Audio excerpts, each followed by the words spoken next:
বিসমিল্লাহির রহমানির রহিম। আসসালামু আলাইকুম। বাংলা থেকে গুরুত্বপূর্ণ 10টি প্রশ্ন এমসিকিউ আকারে থাকবে। আপনারা প্রশ্নগুলো মন দিয়ে দেখার চেষ্টা করুন। রবীন্দ্রনাথ ঠাকুর জন্মগ্রহণ করেন কত সালে? রবীন্দ্রনাথ ঠাকুর জন্মগ্রহণ করেন 1861 সালে। ঘরে বাইরে উপন্যাসটি কার লেখা? ঘরে বাইরে উপন্যাসটি লেখা হচ্ছে রবীন্দ্রনাথ ঠাকুরের। ভানিসিংহ ঠাকুর কার ছদ্মনাম?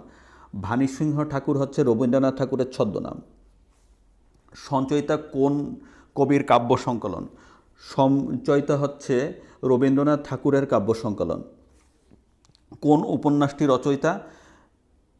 রবীন্দ্রনাথ ঠাকুর। এখানে 4টি অপশন দেওয়া আছে: বিষবৃক্ষ, আরণ্যক, গণদেবতা। এখানে ঘরের বাইরের রচয়িতা হচ্ছে রবীন্দ্রনাথ ঠাকুর। বিদ্রোহী কবিতাটি কোন কাব্যের অন্তর্ভুক্ত?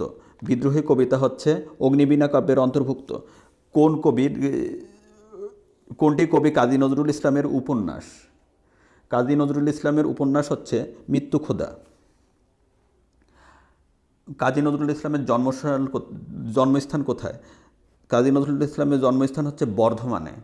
চক্রবাক কার রচনা? চক্রবাক হচ্ছে কাজী নজরুল ইসলামের রচনা। কোনটি কাজী নজরুল ইসলামের রচনা? 4টি অপশন আছে: রৌদ্রকারটিতে, দোলনচাপা, পুনশ্চ, ব্রজাঙ্গনা।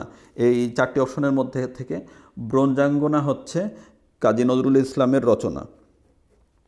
ধন্যবাদ ভিউয়ার্স। এখানে 10টি এমসিকিউ প্রশ্ন ছিল। প্রশ্নগুলো বারবার দেখুন এবং প্রশ্নগুলো মনে রাখার চেষ্টা করুন। সবাই ভালো থাকবেন, সুস্থ থাকবেন। ধন্যবাদ। আসসালামু আলাইকুম।